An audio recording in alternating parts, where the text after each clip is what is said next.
Hey folks, JP here. Merry Christmas, Happy Festivus, or whatever other kind of holiday you celebrate this time of the year. I hope you're having a fantastic day, because you know I am.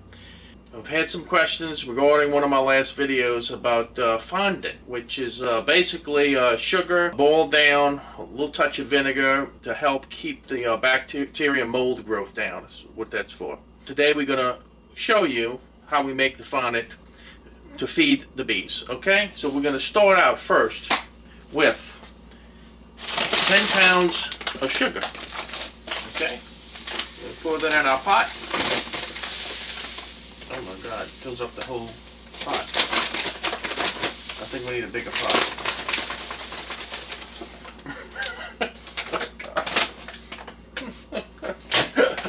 All right, we need a bigger pot. All right, let's go ahead and we got a bigger pot. Okay.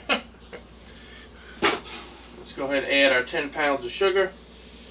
All right, good deal. Put that aside. All right, so 10 pounds of sugar, then a quart of warm water.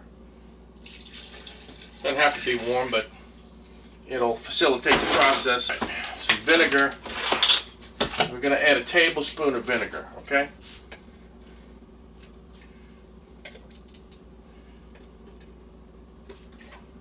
All right, so tablespoon of vinegar, 10 pounds of sugar, quart of water. Now, once we get it boiling, we want to reach 235 degrees, somewhere in that range. And once we hit that range, we'll lower our heat, okay, and let it boil for 15 minutes. So that's where we are right now. We're at 235, and we've been doing that for almost 5 minutes now. So every now and then I'm just going to go ahead and stir, just so it doesn't set up on us. You can see me right at that 235 range. And I'm just going to go ahead and stir it occasionally, let it cook down for about 15 minutes. And we got a little bit more than 7 minutes to go.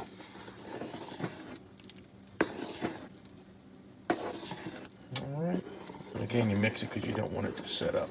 And we're using white table sugar, and that's what you want to use. Don't use brown sugar, it has more impurities in it, and your bees might get dysentery. So the safe bet is to use white table sugar or sucrose. What we're going to do next is we're actually going to fill the sink, and we're going to fill it with cold water. I'm going to throw some ice in there so we can bring our temperature down, just to kind of facilitate the whole process. And then we'll use the electric mixer to mix the concoction up, and then we'll pour it on our cookie sheets. So this is where we are right now. So we're just going to go ahead and bring it over here now. Alright, set it in here.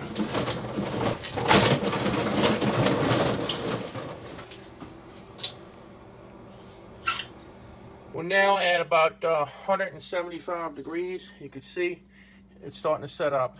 So we're going to go ahead and use the electric mixer now. Once we have it nice and mixed, we'll go ahead and pour it on our cookie sheets.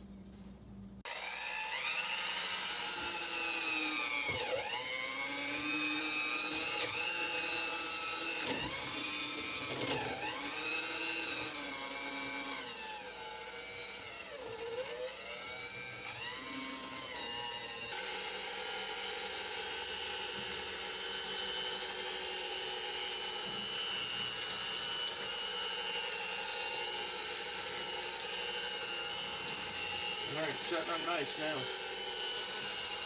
Real nice.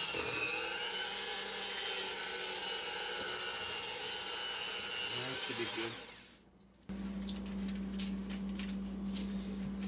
Let this one set up.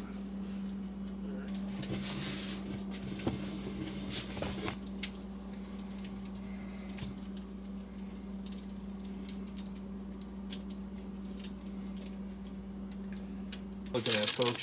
So we got this one sheet. This is the big sheet.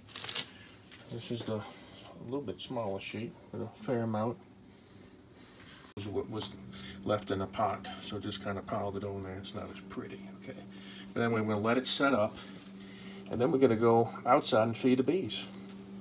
Believe it or not, down here in southeast Louisiana, we actually do get somewhat of a winter. You know, if we do get a cold front and we and we're in the mid-30s or whatever, you know, that might last literally like 2 to 3 days, and then right behind that cold front is a warm-up trend.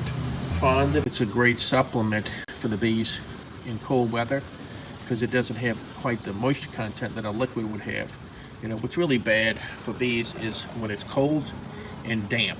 So this provides them with some feed, but without the added humidity that liquid feed would give them. Sometimes they'll come out like little piranhas. They're looking to cover a piece of meat.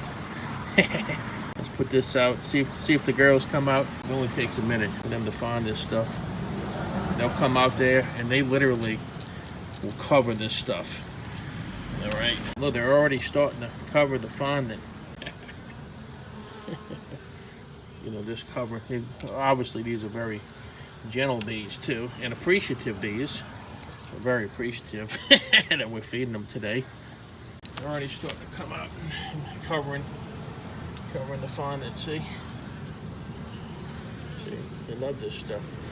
This is just supplemental because we're in winter and there's not a lot out there that is producing any amount of nectar. That's done. Okay, you wouldn't want to start keeping bees this time of the year.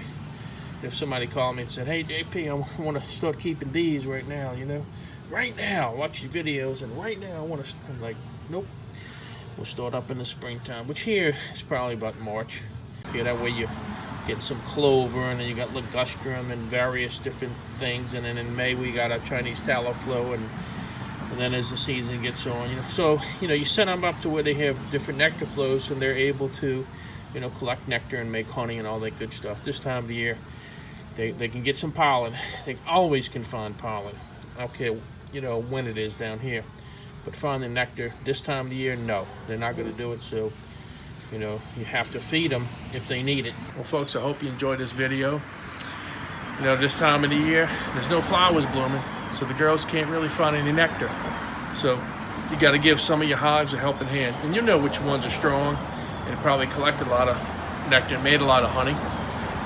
These two hives behind me were late removal, so I've been feeding them, and they've been appreciating that. So anyway, hope you enjoyed this video. Hope it helps you with your bees. And until the next one, you know I'm having a great day, and I hope you are too. Take care now. Merry Christmas, Happy Festivus, and whatever else out there you celebrate. Take care.